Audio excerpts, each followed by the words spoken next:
Hey, Ashes to Ruby's family, this is Pastor John. In this rehab life, we're going to talk about what are the odds? What are my odds?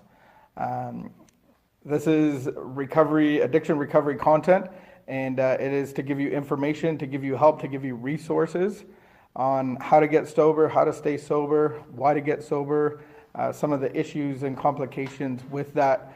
And that's why I'm doing this series called Rehab Life. In 2005, I was at rock bottom. I was at a homeless shelter and couldn't take my own life and couldn't continue using drugs. And I was taught a way to stay sober. And through that experience, was able to help other men get sober, developing and being part of a rehabilitation center, a 9-month long-term rehab center. So. From my experience, I want to pass on some of these messages and maybe give you a resource. So subscribe, like, and share this video. First of all, I realized why I wanted to get help, and it's because I was unable to do something that I wanted, and so I had to go and seek professional help. My friend Andy, he sought professional help many years ago after I got sober in 2005, and it was because he was pudgy. He went to Weight Watchers, and I used to kind of make fun of him, rib him. It's just girls that were there, but the reality is he went somewhere and he told me, he goes, if I could do this on my own, I would do it on my own, but I can't, so he needed help. And just like I entered a rehab center to get the help that I needed, he entered Weight Watchers, and he's amazing. He lost his goal weight and he's managed to keep it off for the last 12 years or so. And so that brings me to the question of why, when somebody wants to get sober, they can't stay sober. Tons of people can get sober, but staying sober is the key. And so recently I went on this little excursion to find out how to lose a little bit of weight myself. I wasn't feeling good. I was getting overweight to a point where I was uncomfortable. And I went down the WW track. I went down Weight Watchers, joined a bunch of my wife and her friends, and I'm the token dude that's on Weight Watchers. And one of the Weight Watchers mentors, was talking to me about keeping the weight off, and that only 5% of all the people that hit their target weight are able to keep the weight off. And it just resonated with me. That's not very good odds. That's only 5% of the people that lose a bunch of weight, whether it's 20, 50 pounds, are able to keep it off. The stat in addiction recovery, the stat in alcoholism is only 3%. So I said to her, I go, the odds are in my favor. If I can stay sober, if I can be the 3%, I'm sure I can be the 5%. But it's just getting to even my goal weight has been an issue. I had posted recently the stat about 1 in 15 people can stay sober. Those aren't great odds. Looking at the kind of the definition of addiction, it's a primary chronic disease of brain reward, motivation, memory, and related circuitry. It's a disease of your mind and body. It's a disease where you have the obsession of your mind. Under every alcoholic, there is the obsession of the mind says, I can drink normally, or it'll be different this time. And then the other issue with that, when I consume alcohol, it produces we call it an allergy, an abnormal reaction. When I drink Pepsi, I'm fine. I don't need 20 of them. But when I put alcohol in my system, it produces an abnormal reaction, and that reaction is craving more of it. And so quickly, my life can get out of control. If I'm consuming a substance that is having a negative effect and I can't stop doing it, then that can be a real problem in my life and with the people around me. Just like the disease of diabetes, it's the disease of the pancreas. And so there is a solution. There is hope to having a disease that only 5%, 3% of the people can stay sober, can get relief from it. So what's the hope?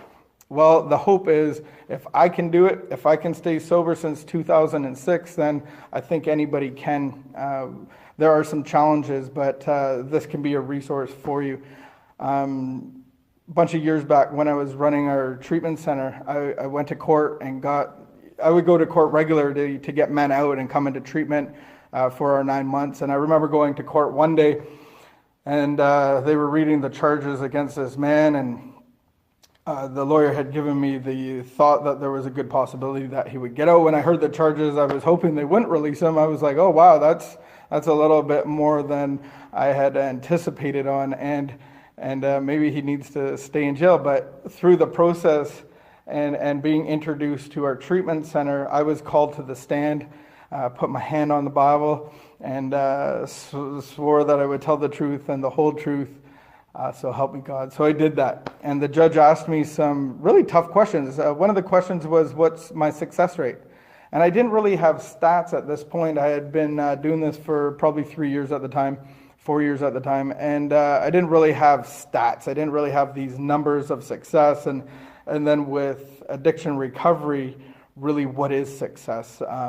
So I was trying to be quick on my feet, and I said to her, Judge, anybody that accepts the program to its full capacity, that accepts Jesus as their higher power and surrenders totally, they have 100% success. And she looked at me and kind of shooed me off the stand, and I was sitting and waiting to hear what her verdict would be. Her verdict was ultimately they let the man out and into our care for rehabilitation. But she said, she asked me to stand up, and I stood up, red-faced and head down, and I felt like I was a bad boy and I was getting in trouble. And she said, Mr. Ruby, you talked about accountability, you talked about your program, but you have no statistics, you have no proof that this is actually working. And so next time I see you, I want numbers, I want metrics, and I want some stats.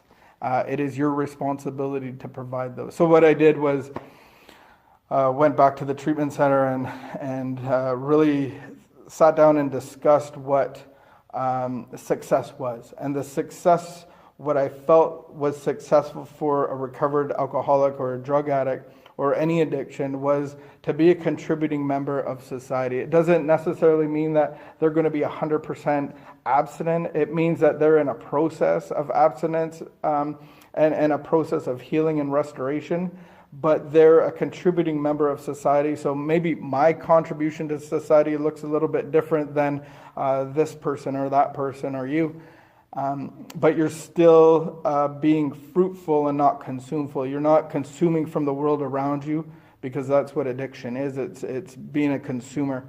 And so how do I give back? That to me was the measure of success, the measure of recovery. And what we found was our number was in between 83 to 86% of all the people that graduated. You have to graduate. 9 months isn't easy to graduate in the first place. But you had to graduate and then continue not to be 100% abstinent, but to be a contributing member of our culture and our society. So, that's a way better odds than this 5 or 3%. When you go to somebody to get help, when you go and admit that I need help, that I can't do this on my own, your odds drastically increase. And so that's the hope to you today, is that you can get help when you surrender, when you put your hands up in the air and say, I can't do this anymore. Help me. What are some issues that we face? Why is this number so high? And I think I came up with a list of 10 reasons why people really struggle to stay sober.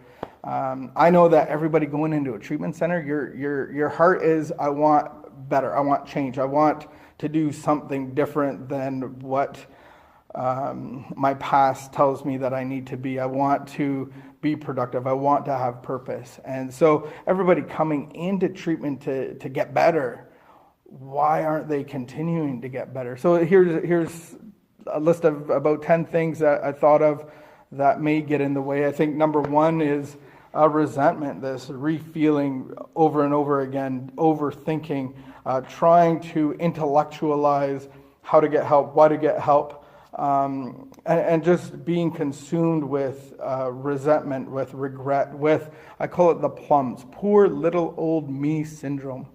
Number 2 is maybe that question that we all ask of, why me? Why would this happen to me? Is this happening to me? Why would it? Why would, because of where I've come from, I've had good parents, or I've had a good upbringing, I've lived in the suburbs. How could this happen to me? Why me? And just wrestling and debating, and really not accepting. Where there's acceptance, there's freedom. Number 3 would just not enough pain. It's hard to change, and the medication that addiction recovery lays out is a massive undertaking. It's changing the whole trajectory of your life and accepting that recovery process and the responsibility that comes with it. And maybe just not enough pain is going to stop me from really accepting the treatment, really surrendering to what I have to do to stay sober. Another one, number 4, would be thinking that I can do my addiction, or minimizing it and thinking that I can do it in moderation. I can have that one beer, or I'm at a football game or a hockey game and I could just have one. It's separate from my normal life, and it's out of the context of the everyday, and I'm on an airplane or I'm going on a vacation, and just having that mindset that I can moderate it. I can have one here and there. And then number 5, no fear about temptation. Just really being overconfident, self-confident. And if you know anything about the disease, is I'm the problem. I'm the one that got me into this mess. My broken thinking got me here in the first place. So if I'm using statements like, I will never drink again, I have no fear of being around alcohol, I really don't see that as a problem. I can be around it. I can still go to the club. I can do a little Friday night dancing. That kind of thing is just really not fearful about temptation, not setting guard to your thoughts and your actions. Number 6, just a physical dependence, just still not getting enough sober time, and just really being trapped in this physical withdrawal, this acute withdrawal and this post-acute withdrawal. Sometimes acute withdrawal symptoms can last to 3 weeks to 4 weeks, even longer sometimes. Post-acute withdrawal symptoms, like some of those thought processes, your emotions, roller coaster ride kind of thing. This post-acute withdrawal symptoms can last up to a year or 2 years, even in some cases. So just being physically addicted and not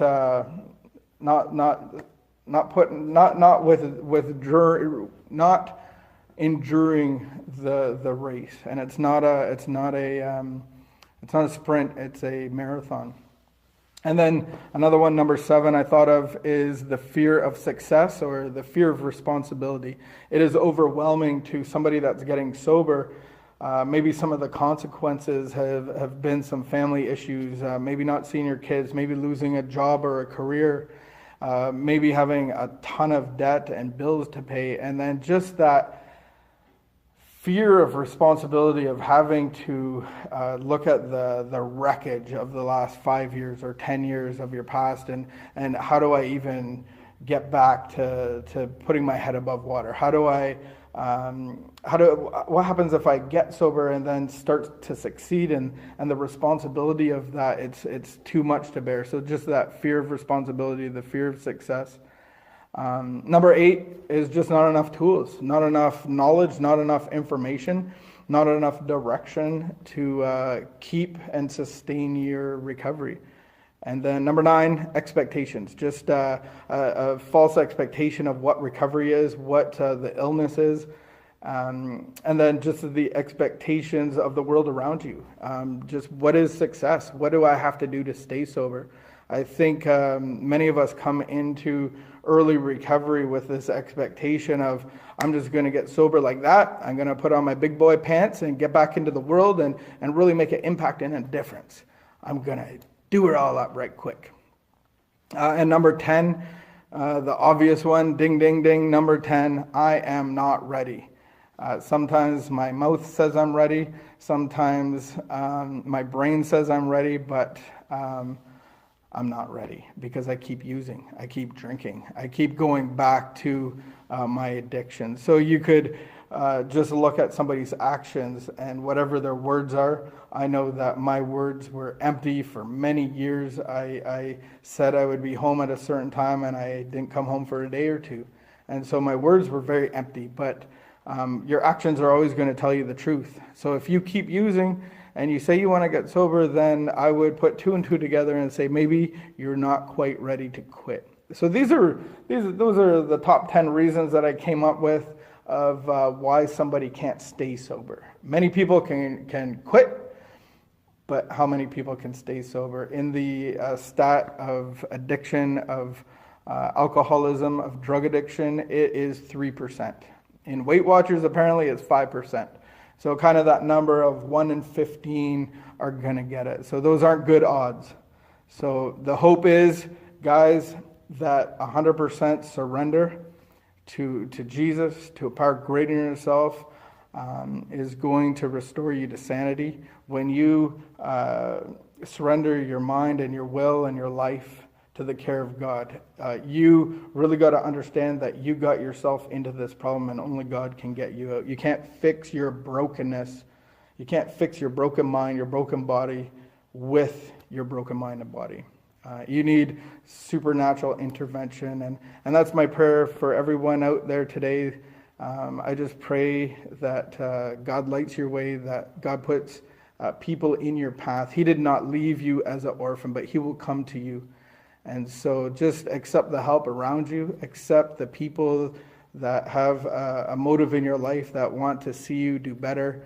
All right. What are the odds? Peace.